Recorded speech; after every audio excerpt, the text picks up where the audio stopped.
Hello and welcome to the sidelines of the Franschhoek Literary Festival. It is a special Pagecast episode. My name is Lester Kiewit and I'm joined by writer, author, and if clip hoying was an Olympic sport, he'd be leading the South African team as our number one clip hoyer. Justice Malala, hope you are well.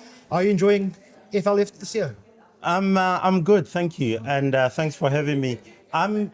This is my fifth time here now, and I always enjoy it. I love it. I love I just there's so many people that I love. I love reading. I love enjoying their work, and they're all here. So this is. I'm so happy. It's just fantastic.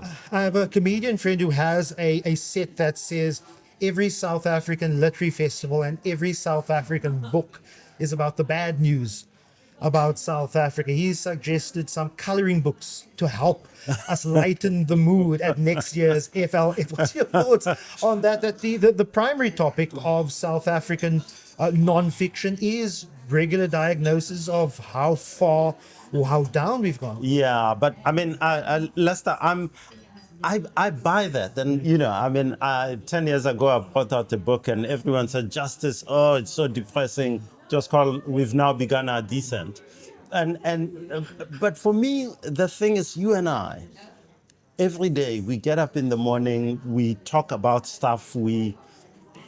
I've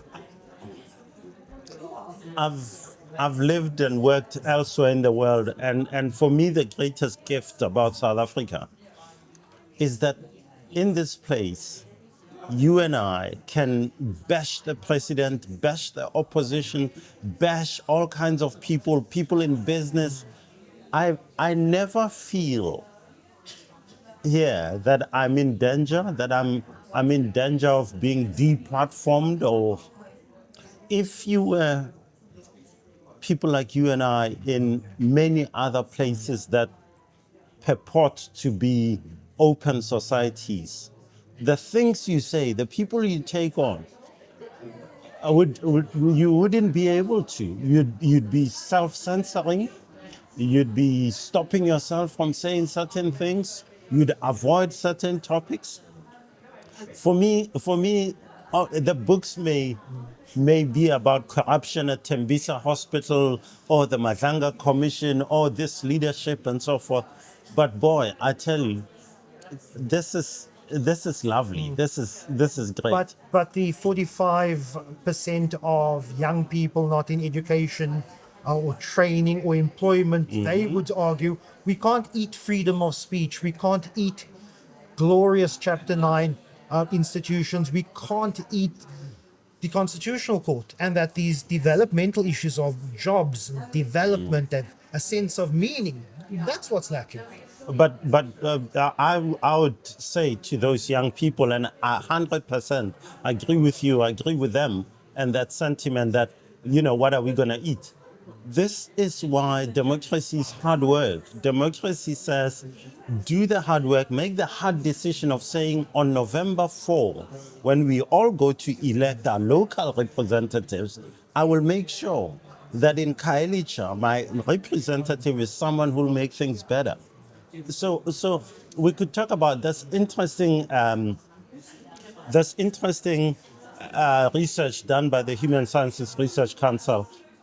I think it was commissioned by the IEC, and they look at democracy. And there's another one by Afrobarometer as well. And it basically says and to the sentiment you're pointing at, we are losing faith in democracy. We're beginning to look around and saying, oh, look at Burkina Faso, look at these guys. And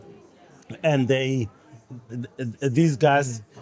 But if you go to Traore, to Burkina Faso and so forth, it's not better.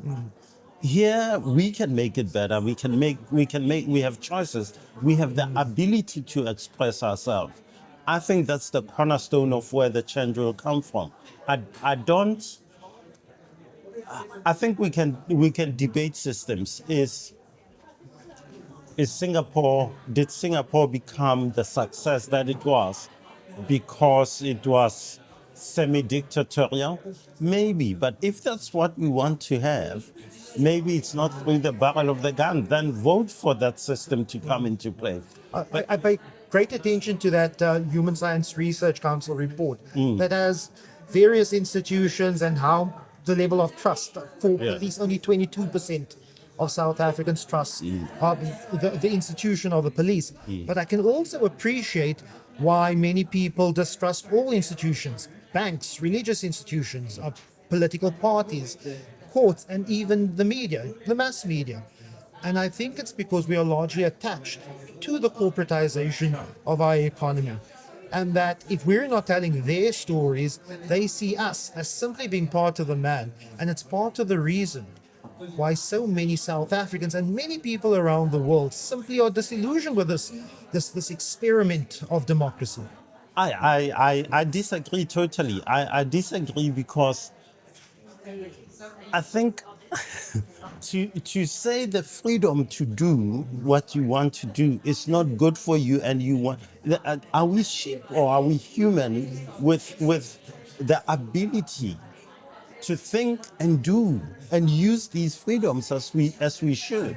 I think it's a and I think we are in danger of it. And part of it, what you're talking about, that 22% trust in police, it's devastating.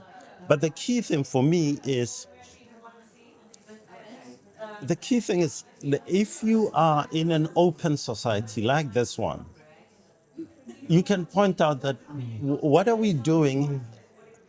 If a traffic light in Johannesburg doesn't work, you get an insurance company to come and put up people to.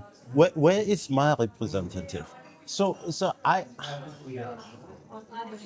if I were to choose today whether I want to be in Burkina Faso and have some guy in military fatigues lead me to success and to economic growth and to jobs, which I don't think is happening. I think it's all performative. Or choose to be in South Africa where I can say, Cyril Ramaphosa, you promised, you told me to renewal and Tuma Mina and all that. I'll take this place, and I would venture that this place will work tomorrow and in 5 years and in 10 years, rather than the other route, which I can promise you leads to very bad ways. Have we lost the battle for the attention economy? One of my biggest bugbears is when someone says, well, I didn't learn that at school. My response is, I didn't either. But I went to a public library and I started sitting and going through reference books and I started reading. The ability to sit down and read, even for, I think, you and myself as well, our attention spans are short and we are pretty well-read people. But what about the teenager, the university student, the older person who is still trying to figure out what's happening in this messy world, but it's the attention span that simply isn't keeping up. Yeah, I I write about this a lot. I come from a place north of Pretoria called Hammanskraal. Hammanskraal is devastated. There's no, the water has stuff running in it. There's hospitals broken. Stuff doesn't work in Hammanskraal. But next to Hammanskraal is a township called Soshanguve. It's sort of the lung of townships in Pretoria. I saw an incredible thing when the Tshwane municipality, I think it was during Kgosi Ramokgopa's mayorship, they'd have a Wi-Fi hotspot, basically. And school kids would come from school and do their homework. There were no chairs, there were no desks. It was basically just you pitch up, you sit down, but you can connect up on your phone and do homework using this. And for an intense hour or 2 hours, you had these school kids just sitting there. Sure, they'd go and watch some videos and so forth. I'm sure they did, but they also needed to do homework and get home by a certain time, and they did it. I think this. I agree about the loss of our collective loss of attention the ability to say I'm reading for an hour and 2 hours. And I'm like you. I mourn the passing of that time when I would read a book. I'd finish a book in a day, and I would be so proud of myself. But I think there are other ways that we should be following that attention among the young. I'm not saying it's ideal, and I hope we can find a way to get there. I'm always fascinated and grateful when I see, even today, people get on a plane, and I fly a lot between Joburg and Cape Town, get on a plane, get their Kindle out, and actually read. You know, I'll take that. I think there's an assault on all our attention. Well, maybe spans. this takes us full circle, and next year we pitch quite vehemently a conversation of what is going right in South Africa, not only to inspire, but to keep the attention span. I'm sure you are pretty fatigued of everyday news, whether it's Trump or whether it's a minister that's just been fired. Yeah. A festival that says, this is where we are going as a country in a positive way. Yes. I don't know if you get. I like the idea, and I like what's his name's the good news guy, things guy. the good things guy. I like that. I like highlighting all that. But for me, the battle in society, in our society, is that we're not going to have fixed the unemployment problem next year. We're not going to have fixed the corruption problem next year. In 2029, we'll go elect new leaders, and many of them will do exactly what their predecessors have done. So the battle, for me, so long as the space is open to fight that battle,